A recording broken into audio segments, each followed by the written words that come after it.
The concept of running is so simple. You would think that anybody could be a great coach at it. You don't have to study hours of film after a game like American football.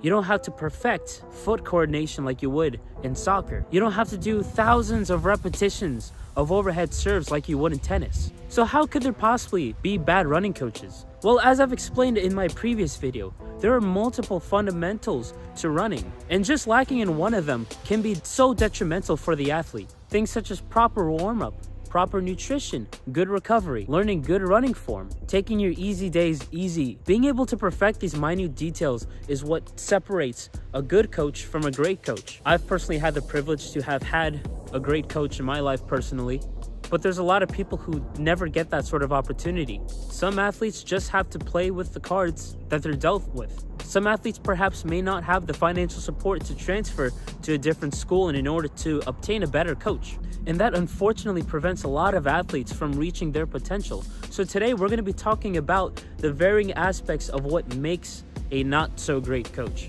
The first one is little to no implementation of core, lifting, and post-run stretching.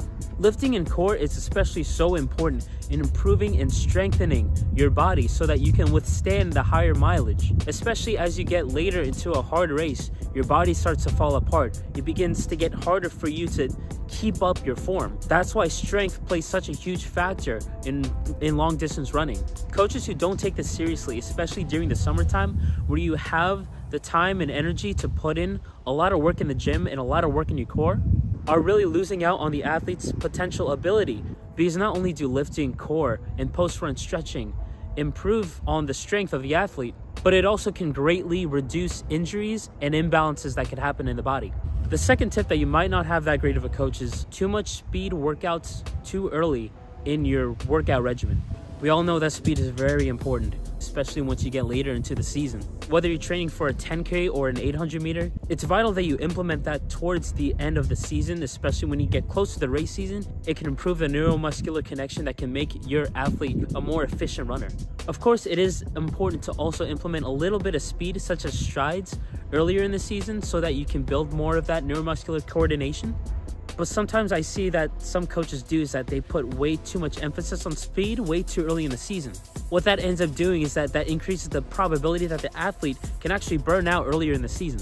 Doing things such as 200 and 400 meter repeats so early in the season, it just doesn't make sense for the athlete.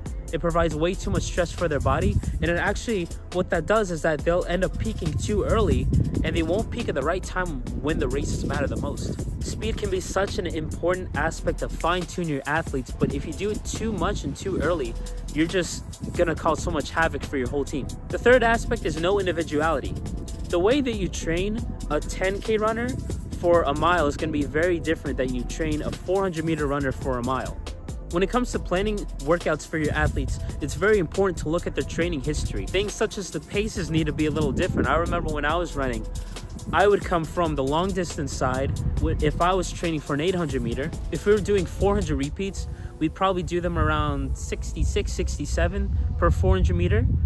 The guys who are more fine-tuned for the 400 meter, 600 meter, 800 meter, they would be running their paces a little faster, perhaps with a little longer rest. They'd be doing like 63s, 64s. That's crazy fast.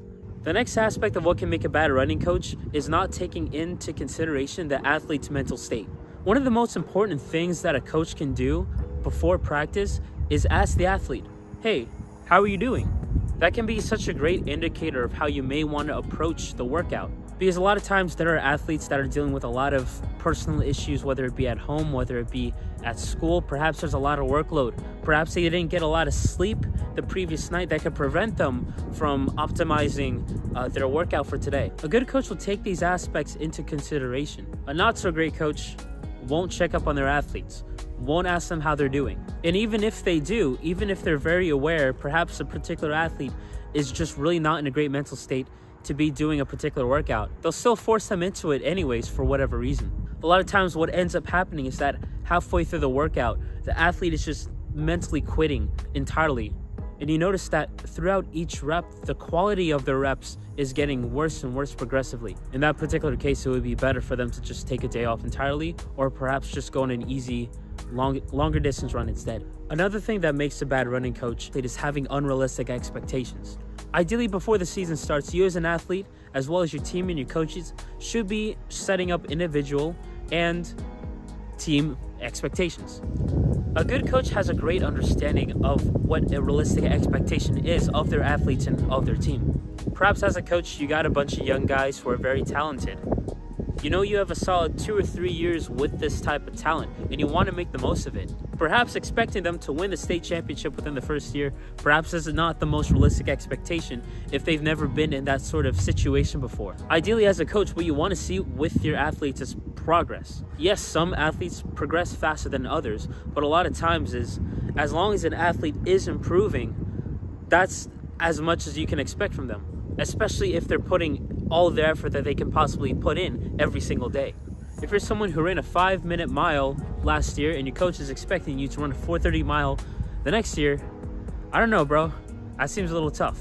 Not saying it's impossible, but the thing is you put this expectation on your athlete that they need to reach a goal so high that they start training at that level that perhaps may be too intense for them. If you're someone who just ran a 5-minute mile, perhaps it would be better to train as someone who can run a 4:45 mile as opposed to training as someone who can run a 4:30 mile. And this leads me to my next point, and this is one that kind of bothers me a lot, is a coach that gets upset at their athletes when they don't perform the way they expect them to.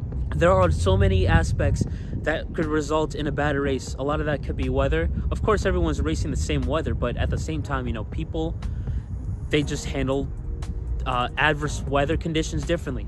A lot of that, again, could be problems at home, which is why it goes back to asking your athlete, hey, how are you doing? You want to understand the state of mind that your athlete is going through. Because chances are when an athlete gets on the line, they're putting in everything they can to get as much out of them as possible, to get the fastest possible time in the majority of cases. A lot of the issues that an athlete can experience on a race day, such as not feeling well, perhaps their legs just might be a little messed up going to a race, a lot of that could actually be on the coach. A lot of times coaches can get very upset at a particular athlete because they don't reach a certain expectation, but a lot of that comes down to a lack of accountability. Perhaps the reason why the athlete did not perform as well is simply because of you. It's because of whatever training methodology that perhaps you had leading up to the race. It could have been the week of the race, or perhaps you did too much speed earlier in the season. They peaked a little too early, and they haven't really been able to get back to that same level since. The last thing you want to do is be upset at your athlete, because a lot of times an athlete might just completely quit the sport if they feel that they can't enjoy their time because they feel like they're never living up to whatever expectation that they feel they have to live up to their coach. And I put this one last because I think this is perhaps one of the worst things that a running coach could possibly do for an athlete, is making them run through an injury. Yeah, sometimes there is that one athlete that might nag every so often or pretty much every day about something. Let's say in the case where it's one of your best athletes, right? If you're a coach, you have this one particular athlete that's very important for you, let's say scoring points for a state or a national meet. And let's say 3 months out, he has this nagging injury, let's say in the back of his ankle, that he's been dealing with for a couple days, and he comes up and talks to you. What you decide to do is dismiss the injury entirely, and then 2-3 weeks later, he gets a torn ligament or something in his ankle. All because you didn't tell your athlete to stop running when he or she needed to. And now what you have consequentially, instead of having to take 2-3 days off earlier in the season, now your athlete is out for 2-3 weeks, maybe more, and they have to spend the rest of the season just rebuilding the base. There you go, you have a whole season wasted. This one infuriates me a lot because a lot of times athletes are so driven and they're so competitive that no matter what, they will push themselves until something in their body breaks. Like we say all the time, yeah, athletes should listen to themselves. They should listen to their body. But it's like, even then in those cases, it's like sometimes even myself, we're very stubborn as athletes. Really competitive athletes can be really stubborn sometimes. And it's really important as a coach to be able to step in and say, hey, I see your form has been kind of changing. It's something bothering you. Being able to recognize that, right? And then once you do, take the appropriate measures. See what you can do to help whatever area that's injured is recovered. The worst thing you can do for your athlete is just have them run through whatever injury they're dealing with like nothing's happened. Because that's the fastest way to have your whole season come to a screeching halt right away. Now listen, I'm no certified coach. I'm telling my perspective from an athlete, but I find it very important that if you as an athlete are listening to this and you have a coach, you should look at these signs and see if any of these factors are perhaps plaguing you or holding you back. Now, I'm not saying to quit your team entirely or transfer to another school or something, or just get a new coach entirely, but at the very least, if possible, perhaps try to have a conversation with your coach if you think one of these aspects are holding you back. Because yes, the coaches have a lot of knowledge, they have a lot of information, they have a great understanding of the sport, which is why they're coaches to begin with. But sometimes it just comes down to getting that input from their own athletes in order to sort of change their perspective or change a little aspect of their philosophy when it comes to running. Because just like you as an athlete are learning about running all the time, coaches are learning all the time as well. And I don't want to use this video as a way to discredit any coaches or to put any coaches down. But all I'm saying is, along with a lot of where the athlete can improve in his own abilities, the coach can improve in a lot of abilities in himself as well, so that we can become the best version of ourselves. And I think that's really why we're put in this planet, is to just become the best version of ourselves. But that's everything for today. If you guys like this video, please like, comment, subscribe, share, do all that fun jazz. I don't know, maybe share it with your own coach if you feel so inclined to. Maybe don't do that. The title might give him a bad message. So yeah, thank you all for watching, and always remember, it's never been easier to be above average. Take care.